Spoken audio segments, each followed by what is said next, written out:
Tip number 66 from the book 501 Contractor Tips, dealing with client mental problems.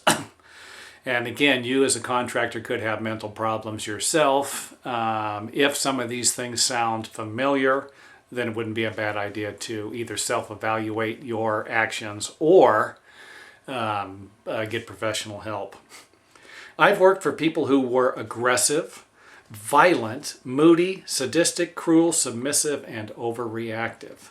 I've had some serious problems with clients in the past who were extremely abusive. Best advice I could give anyone is to pre-screen these clients and avoid them at all costs if possible. However, you will run into people every once in a while that you're trying to screen and they seem like they're perfect, the perfect client. They turn out to be the worst nightmare you've ever had. And I actually had an experience like that. One time I did a job. I went to give the lady an estimate. It was for her and her husband. And realistically, there weren't any problems. She seemed like a nice lady. She was a friend. She was a sister of a friend of someone's neighbor that I had worked for. And I thought, God, this person's a great, they own their own business. Hey, they understand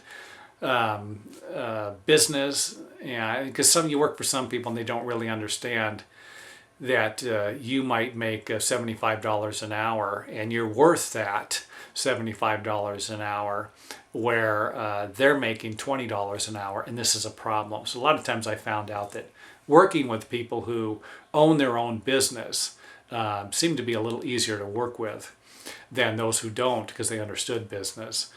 And anyway, this lady, it was time for me to get one of my payments for drywall. It was after I finished hanging the drywall, I was supposed to get paid.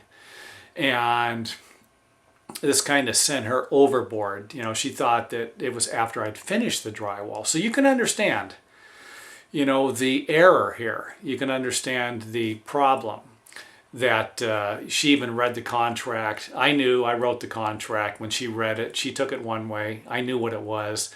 And this is what you get locked in your head. And she, you know, she goes, well, I'm not paying you until the drywall's finished. And I said, well, the contract says differently. She went, she got the contract and she read it, and this made her furious. I had never seen her. She just kind of flipped out on me. And again, this isn't a good position to be in. But at the same time, I thought that I'd read this person correctly. I thought they were nice, you know, considerate. You could see this. And when she flipped out, you know, I told my friend, I said, hey, you know, this, you know, your sister kind of went off the deep end. Oh, well, we should have warned you about that. Yeah, you're right. You should have warned me about that. I would have never done the job if you didn't. I ended up finishing that job. And it wasn't easy to go to work every single day. This lady, it was like she was in a mood.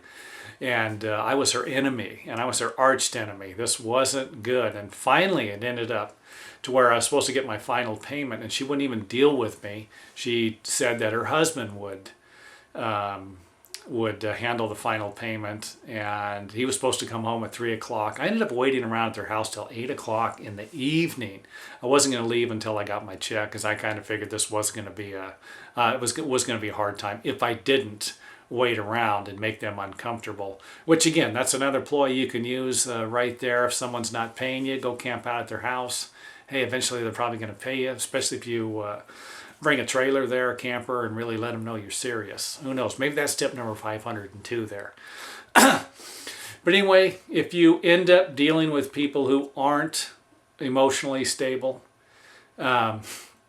or you misread these people, you are going to need to get through this project. Hopefully it's not a long project and these people don't drive you nuts, but you will need to learn how to deal with that.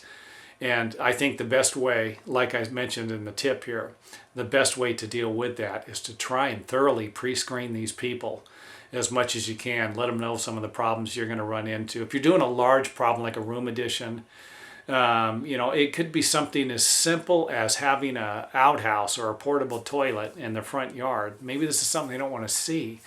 Every day they pull up in the driveway, it drives them nuts to see that damn toilet. Hey, put the toilet in the backyard. Do something else. Solve the problem. Don't push them over the edge. Because some of these people, when you push them over the edge, like this lady here, there's really no recouping her emotions. And it is weird. This lady called me back about 5 years later to do a room addition, and I'm thinking to myself, what, are you kidding me, you know?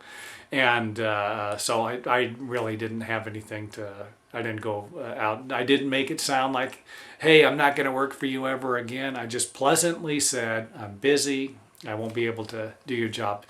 Try and find someone else. And off she went, never to be seen or heard from again. So I know some of these tips are going to meld in with the other tips, but there are stories in here that I'm going to share along the way, and this is one of them.